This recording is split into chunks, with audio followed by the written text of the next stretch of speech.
Selamat pagi Bapak Ibu semuanya. Selamat pagi. Ya, terima kasih karena Bapak Ibu dapat berkumpul pada saat ini. Salam sejahtera buat kita semua.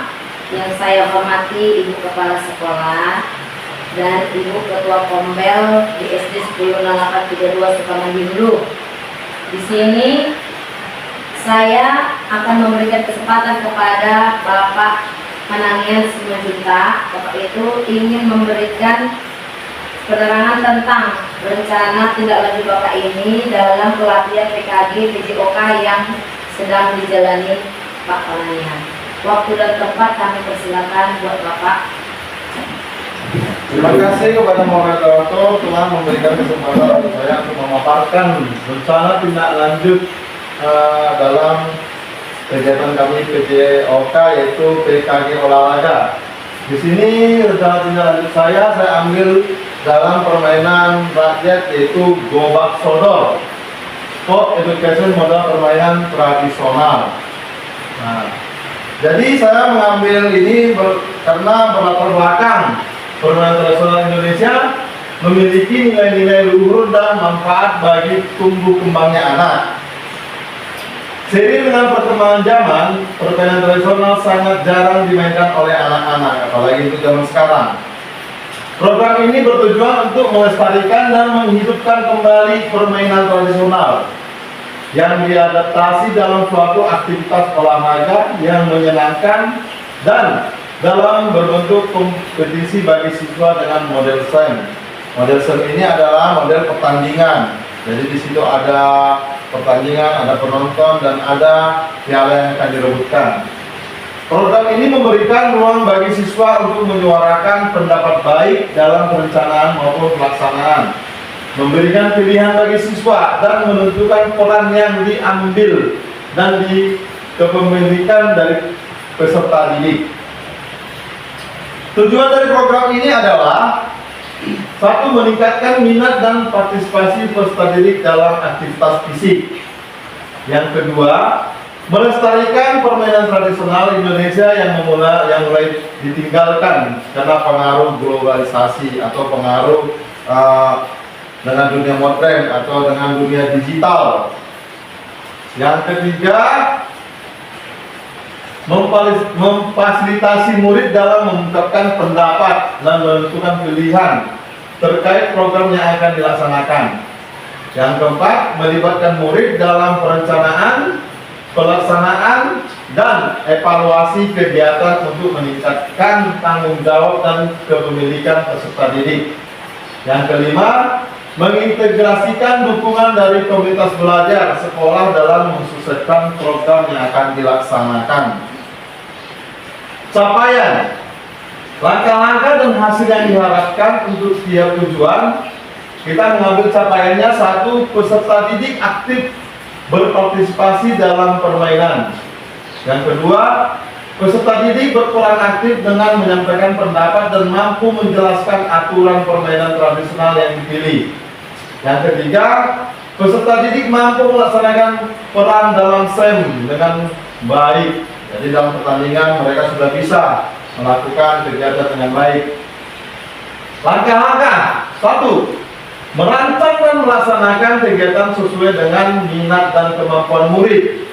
Yang kedua, melakukan koordinasi yang baik dengan pengurus KBS dan mitra lain seperti wali murid dan komite sekolah.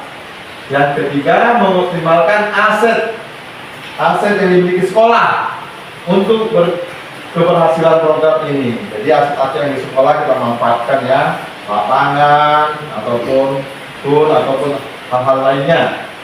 Hasil yang diharapkan dalam program ini yaitu dapat terlaksana dengan baik, mengakomodir suara atau pilihan dan kepemilikan murid, serta murid mampu melaksanakan peran yang dipilih dengan optimal. Jadi di sini misalnya aktif siswa itu.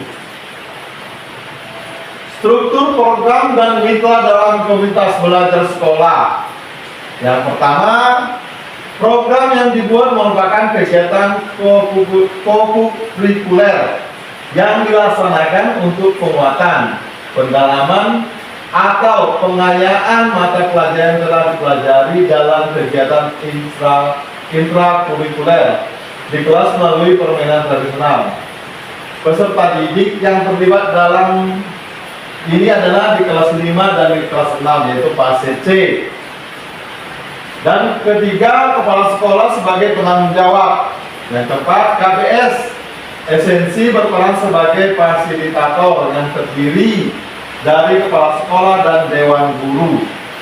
Yang kelima, mitra pada program ini adalah segenap wali murid dan komite sekolah. Kapasitas yang dimiliki, yang pertama, modal manusia, fisik, modal finansial, modal sosial, modal agama. Jadi saya paparkan satu persatu. Modal manusia, kepala sekolah, guru, peserta didik, wali murid, dan komite sekolah. Modal fisik, sarana dan prasarana yang meliputi speaker, mikrofon, tun ataupun lapangan. Modal finansial, yaitu dana BOS untuk penyelenggaraan kegiatan dan pengadaan sarpas. Modal sosial, kolaborasi dan dukungan dari seluruh warga sekolah dalam bergotong royong mensukseskan program sekolah. Modal agama atau budaya, lingkungan sekolah yang memiliki budaya tinggi terkait permainan tradisional dan kesenian daerah. Rencana dan evaluasi. Evaluasi akan dilaksanakan secara berkelanjutan melalui 1. Observasi, mengamati perilaku peserta didik selama proses kegiatan. 2. Angket, mengumpulkan umpan balik dari peserta didik, guru, dan wali murid. 3. Dokumentasi, mengumpulkan data berupa foto, video, dan hasil karya peserta didik. Kemungkinan tantangan, ya, kalau di lapangan atau dalam permainan gobak sodor, kemungkinan di lapangan itu bisa bermacam-macam. Tapi diantaranya kita ambil beberapa item, yaitu 1. Bisa saja motivasi dan minat peserta didik yang berbeda-beda. Jadi di sini solusinya adalah memberikan penguatan dan motivasi kepada peserta didik. Yang kedua, cuaca yang tidak menentu. Ya, di sini bisa berbeda-beda. Pas lagi panas, terik matahari, ataupun cuaca hujan.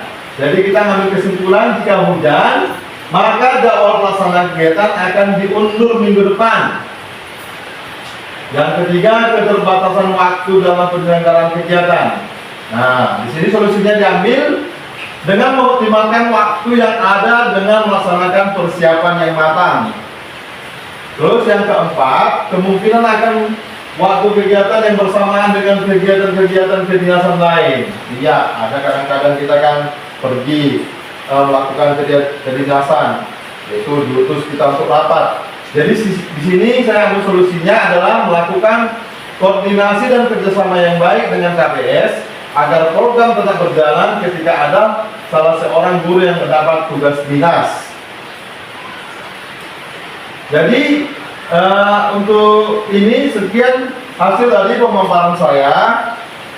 Saya harapkan dalam melakukan kerjasama antara guru, kepala sekolah, dan murid serta wali murid agar bisa terlaksananya program rencana tindak lanjut yang saya buat.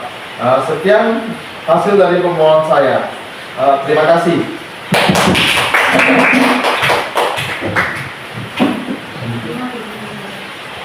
Oke, terima kasih kepada Bapak Kananian Siberduta karena telah memberikan pemaparan tentang rencana tindak lanjut Bapak ini untuk sekolah kita di 106832 Sukamaju.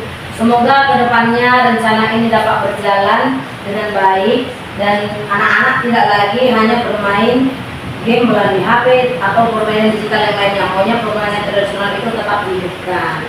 Mungkin itulah kesimpulan yang dapat saya berikan sebagai moderator. Kita tutuplah pertemuan kita. Sekian dan terima kasih.